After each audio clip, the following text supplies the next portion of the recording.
So, ayan, napanood ko na yung content na ginawa ni Cesabol and sobrang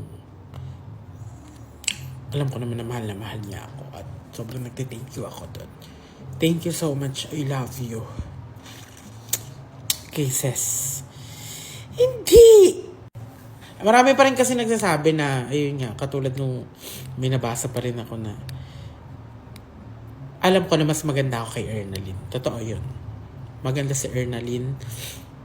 At matagal ko nang alam yun. Paulit-ulit. Yung lalaki kasi na yun, naliligaw siya sa akin, pero hindi ko siya sinagot.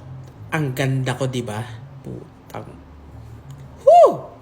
At sa mga nagtatanong din, thank you rin sa mga nagtatanggol na wag nang alamin yung pangalan or wag nang alamin kung sino yung lalaki. Okay, kasi kahit naman alamin nyo or malaman nyo, walang mangyayari.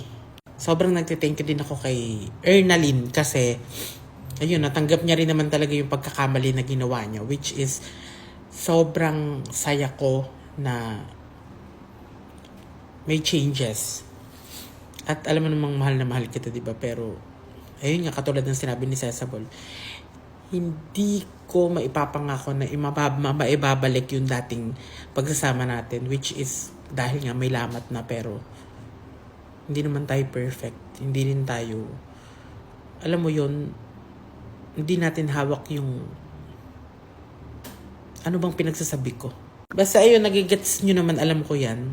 And thank you kasi alam nyo, hindi kami magiging okay, hindi kami magiging goods ulit kung hindi naman dahil kay Cesabol. Dahil siya yung nagbibigay din talaga ng way para makapag-usap yung both side para malaman niya yung both side. At ito, lilinawin ko lang din sa inyo na hindi yung lalaki yung problema dito sa tampo ko o sa galit ko kay Erna. Yung ginawa niya sa akin. Kasi yung lalaki na yon, matagal ko na siyang hindi kinausap nung niligawan niya ako. Niligawan niya ako kasi kung aangal man siya, may mga propa ko. Hoy! Sorry kasi hindi talaga. Gusto ko, ayoko talagang yung content na ganito. Gusto ko happy-happy lang. Eh, wala naman ako magawa. Anong decision ako yung feelings? Ilalabas ko na naman si self. Bakit? Diba? Huwag na. Gusto ko na lang din maging masaya ulit. Maging masaya tayo. Totoo ka, no? Hindi. Ganto ako kasi nung nakaraan hindi ko mailabas. Hindi ko alam kung bakit OA na naman. OA! Kasi parang may tinik sa sa puso ko na parang puso. May tinik na parang hindi ko siya maibalik yung dating ako. May hinahanap ako, which is sobrang nagulat ako kay Erna kasi ayun nga, sobrang basta thank you. Lalo na kay Cesabol. Mahal na mahal ko yan. And uulitin ko, wala akong pakialam dun sa lalaki, okay? At alam ko na mas maganda si Erna sa akin, okay? Kasi paulit-ulit kayo. Sinasabi naman din namin yan sa personal. Okay kayo.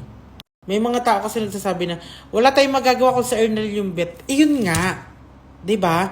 Wala na akong magagawa dun sa lalaki. Kaya nga wala na akong pakialam dun.